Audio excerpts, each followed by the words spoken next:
Sveicināti cienījamie Crazy Monkey TV skatītāji. Šodien es kopā ar Edgaru Ābramu restorānā Tinto. Un mēs parunāsim par LBL. Kā zināms, Barons ir atteicies no dalības LBL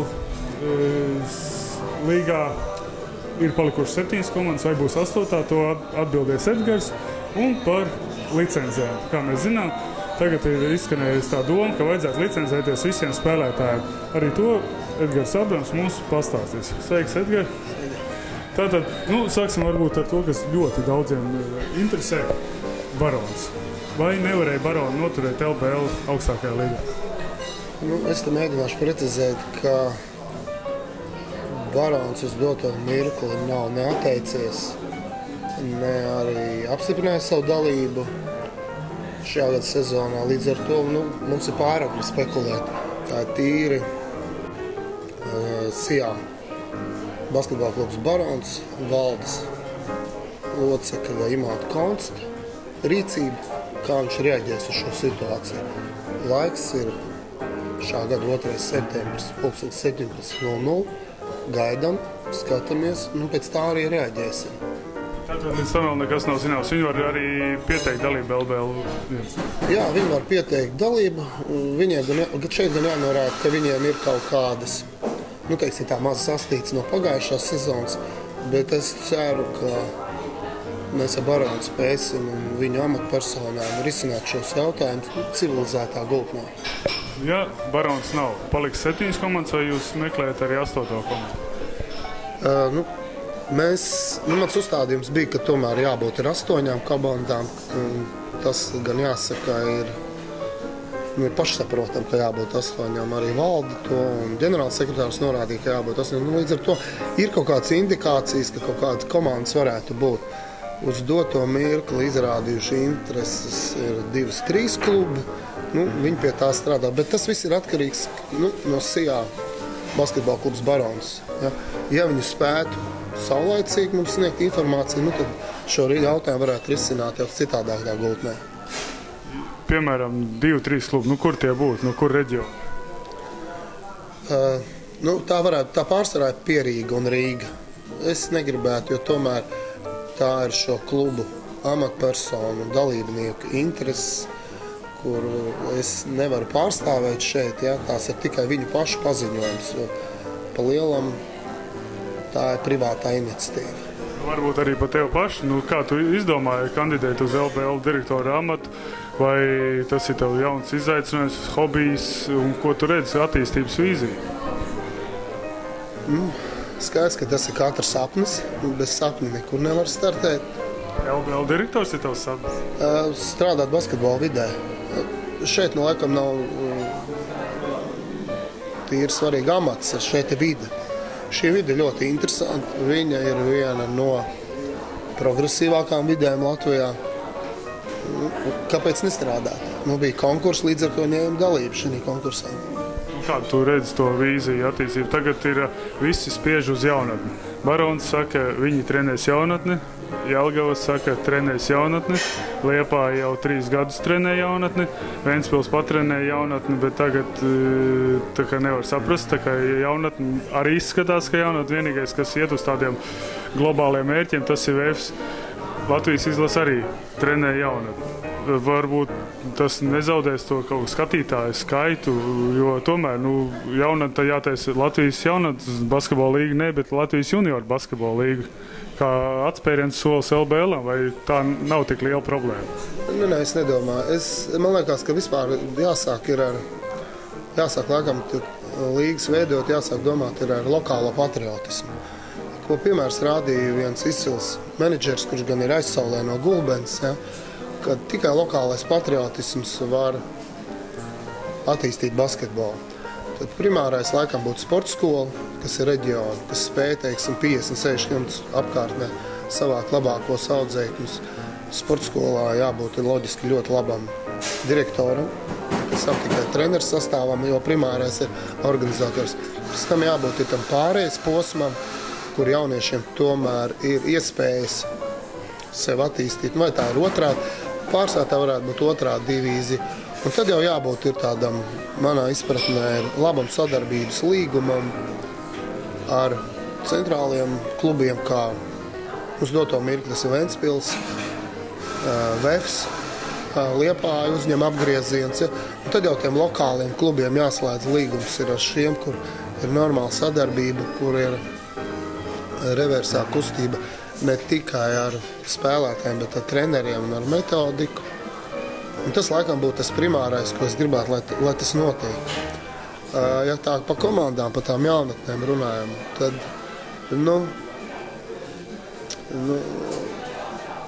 es tur gribētu oponēt, jo man vienmēr licies ir tā, ka laba komanda ir tā, ka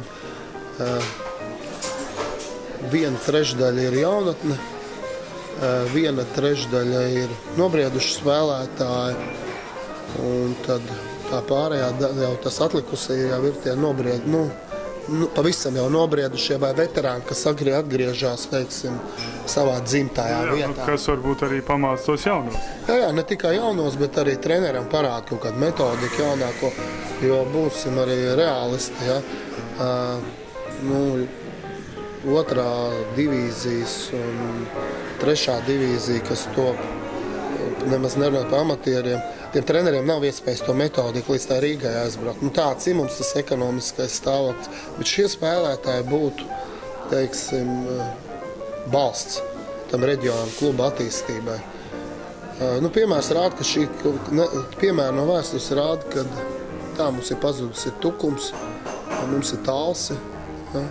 Man ļoti žēl, ka Kandavai nav komandas pirmajā, otrajā. Komanda jau varbūt nav jau cilvēku, kas Gulbenē teica lielākā problēma, ka visi jau brauc, tas jau ir valsts mērogā, ka nav vienkārši ko ņemt, ja brauc ģimenes prom ar visiem bērniem. Jā, bet te atkal trūks tādas, man liekas, jau tāds novada koncepcijas. Un šeit iet runa jau par novadu vai par reģionu. Teiksim, tā Gulbenē, kā es redzu, viņai būtu perspektīva,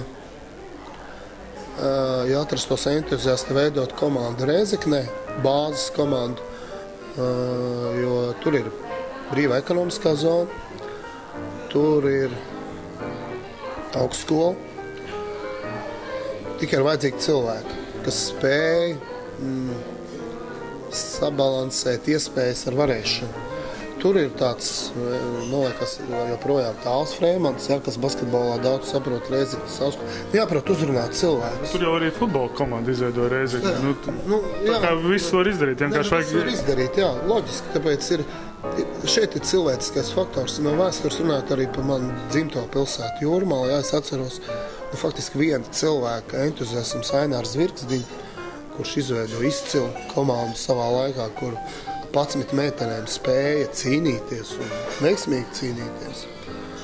Un paskatieties, kur Ainārs ir Eiropas līmeņa zvaigzne, treneru ziņā. Ja? Tāpēc viss ir atkarīgs. Tāpēc arī Gulbenē būtu svarīgi tomēr to nākamo pakāpienu atrast. Valmierē tā kā viņi nepiederās.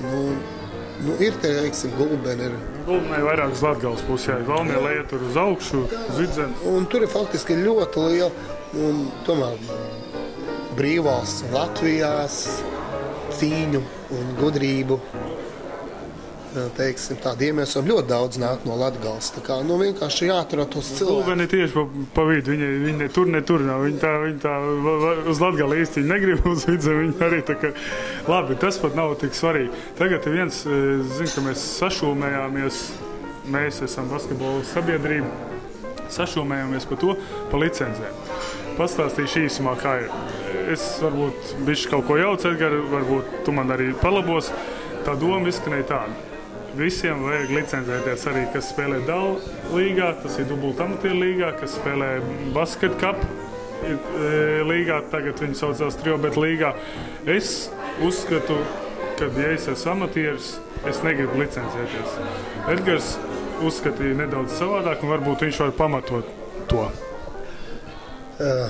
Te laikam jāsāk ir ar to, ka tā ir atbildība. Tā ir mūsu atbildība pret Latvijas basketbolu un pret Latvijas basketbolu jaunatni. Jo minētā nauda viss aiziet Latvijas jaunatnes basketbolam. Edgar, ka tu gribēji licencēt pa naudu, licences? Nu, ja ir visi licenci. Par turnīru licencēšanu vai par spēlētāju? Es domāju par spēlētāju licenci. Spēlētāju viss tā licencēšanas nauda, kas ienāk Latvijas basketbola no maksājuma, kas ienāk Latvijas basketbola, viss aiziet jaunas faktiski basketbola attīstībai. Es gribu sākt ar to, ka Latvijas jaunas basketbola līgā plus mīnus kā kur gadu mainās, ir vidēji 4500 licencēti spēlētāji. Pēc tam ir tikai 700. Kur te viņi paliek? Ir jautājums. Viņi aizbrauc no Latvijas. Viņi ko? Piemērs ir makšķerēšana. Mēs taču ejam makšķerēt. Mēs maksājam to licenci. Vai mēs nodarbojamies ar jebko valstī. Sauc viņu licences, certifikāciju. Tā ir atbildība. Pilsoniskā atbildība pret valsti. Labi, bet tagad iedomājies man. Es esmu hokejists. Man hokejs jau bišķi piegriezies. Es gribu aiziet vakarā uzspēlēt basketbolu dalu līgā, dubultamtieru līgā. Es strādāju bankā, veči tagad dāja uģējiem, es saku, nav problēmas. Un viņš saka, bet vecī, tev jānopērk licenci.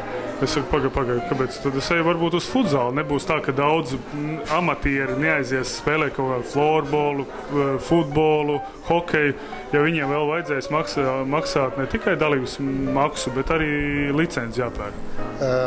Šeit mēs runājam par tiem turnīriem, kas pieņem Latvijas Basketbola Savienības realizēto politiku ne tikai FIBA izpratnē, bet arī Latvijas likuma izpratnē, Latvijas jaunatnes basketbola attīstības izpratni izprot, jo visa tā nauda iet jaunatnes basketbolam. Tas ir tas primārais, un tā ir atgriezeniskā saite. Mēs šeit gan nākam pretīm, jo mums ir ļoti elastīgs modelis sadarbībā ar visām šīm līgām. Mēs arī nepretendējam uz to, ka kaut kāds darbinieks spēles arī licencēšu. Šeit iet runa par tiem lielajiem turnīriem, kas ir kā dubultamatieri līga, kur es gribu atzīmēt mums ļoti veiksmīgu sadarbību, un es ceru, ka tuvākā laikā mēs parakstīsim vienošanos ar dubultamatieru līgas organizatoriem. Laiks rādīs, vai man bija taisnība vai nav taisnība. Es te apzvanīju Lietuvu, Igauniju. Lietuvā, Igaunijā nekur nav. Ir tikai otrai līgai, ir trešai līgai. Cik tās līgas ir apakšā? Tas ir, kas zem Lietuvas Basketbola federācijas un Igaunijas Basketbola federācijas. Tās, jā, tā ir tie licencē, bet tādi turnīri, piemēram, mēs ņemsim Latvijā Rietumlīga vai Triobet līga, tajās nevajag, jo tur spēlē amatieri. Un tā arī pateica, ka amatierus mums, mēs viņus neskaitām kā basketbols, tie vienkārši amatieri, kas atnāk pēc mača iedzer aliņu, cits uzpīpē, cits nepīpē, ka viņiem no tādiem viņa licences ne. Jūs esat kaut ko vispār federācijas starpā runājuši, kā notiek Lietuvā, kā Igaunijā, kā ir labāks ceļš ejams? Labākais ceļš ir tā, ka nevienam ne par ko nav jāmaksā, un šis viss nāk naudiņa no kopējās politikas, ko realizē visa sabiedrība. Skaidrs, ka mēs varētu pieaicināt ģenerālu sponsors vēl, bet šeit uzreiz ir retoriskais jautājums. Kas jūs esat un cik jūs esat? Kā es varu iet runāt? Ģenerāla sekretāra, ja? Bet ģenerāla sponsori, ja? Es nezinu, cik man vispār ir cilvēku šajā valstī. Es nākšu tagad ar 700 cilvēkiem. Nāciet man ar 100,000 sponsorēšanu. Bet vai nebūtu, es tā sēdēju un domāju, kāds vēl varētu būt modelis? Un man tā, ir otrā līga, ir trešā līga. Tur visi spēlē pēc licencēm, visi reģistrējušies spēlētāji, kas ir reģistrējušies oficiāli jaunatnē, un pēc tam nāk tā junioru vecums, tie maksā pa licencē. Bet varbūt vienkārši vai kaut kādas reģistrācijas apliecības, lai tev būtu pilns komplekts. Tur redz, jā, tie nav 4,000, bet tie ir 10,000, bet jāmaksā tikai tiem 4, kas to nodarbojas profesionāli. Tie, kas spēlē, kā es minēju, amatieru līmenī, viņiem vienkārši ir reģistrācijas apliecība, varbūt dal vai trio, bet izsniedz to reģistrācijas apliecību, un tu jau zini, cik tie spēlētāji ir kopā. Varbūt, bet tas ir tāds, tas ir viens no modeļiem. Un tas nav tā, ka es realizēšu vienpersoniski. Skaidrs, kad es mēģinu uzburt vīziju, lai saprastu, kā mums strādāt. Skaidrs, ka jāizstrādā gan pārējais no trešās uz otro, atpakaļ no otrās uz trešo. Un tās jau būs darba grupas, kur valde pēc tam apstiprinās